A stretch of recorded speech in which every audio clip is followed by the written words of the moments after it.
Hello friends, I am Chevee. Welcome to my shed. It is crazy late here right now, like 9 o'clock. It's my fault. It's entirely my fault, 100%, that I'm just now getting this done. I just got home, like 10 minutes ago, and I haven't eaten yet, nothing. So you're first. You're first, then I'm going to eat, then I'm going to do all the normal stuff that I do during the night, and then I'm going to go to bed. And it's my fault entirely. And let me tell you that yeah. So, I take antidepressants. We've talked. Hopefully you know that. The antidepressant I take is very specifically used for depression and anxiety. And for me, it's the anxiety part that this medication is amazing.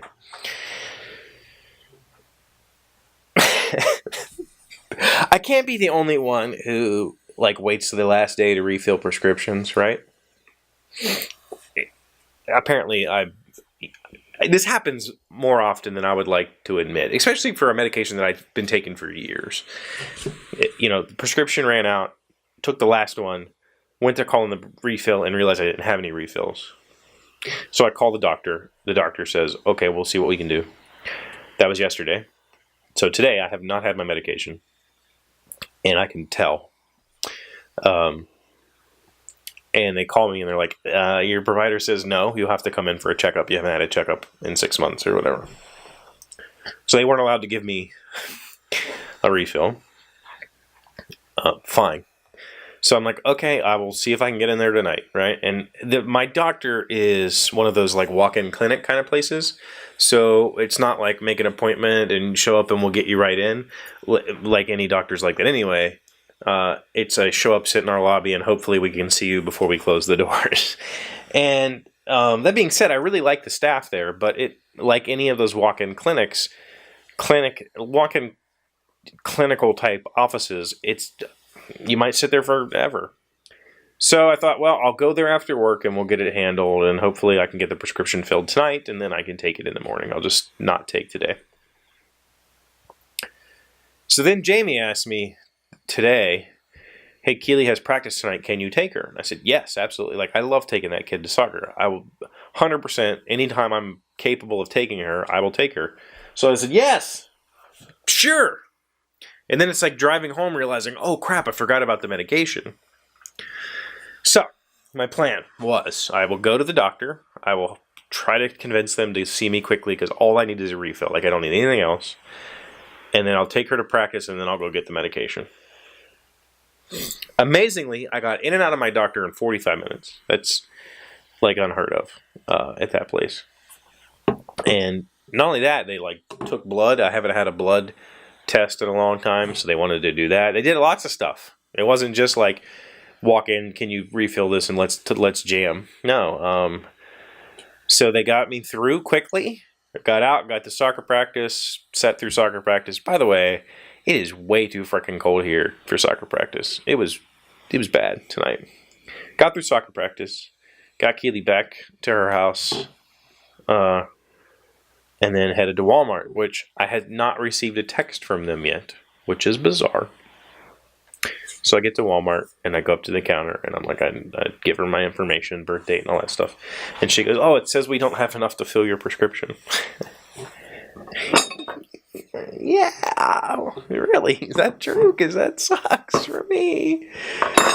She goes, we can give you a partial. And I'm like, okay, what does that mean? She's like, we should have some by Saturday, so we can give you 3 days worth. And hopefully we can fill the prescription on Saturday. And I'm like, all right. So then that was just go sit down until we can get to you.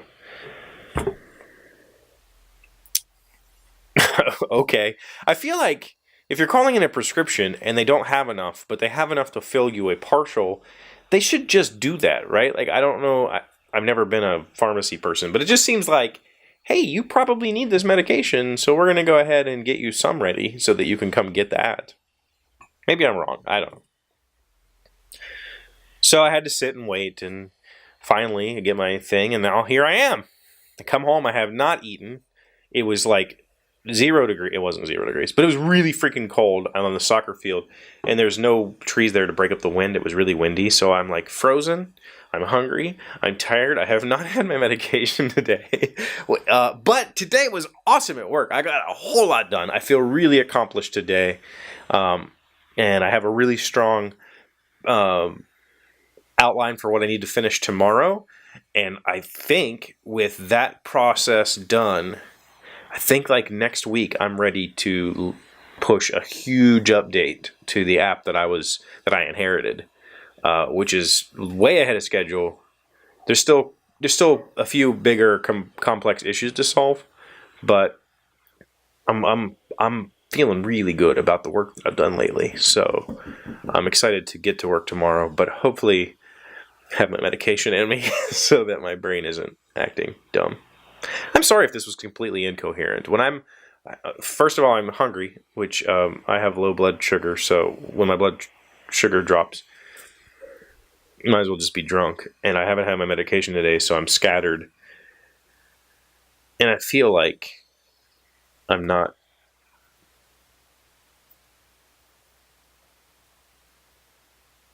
talking good. So I'm going to stop, and I'm going to go eat, and I'm going to edit this, and I'm going to upload this, and then I'm going to do some chores, and then I'm going to go to bed. Thank you for being here, as always. I really appreciate you.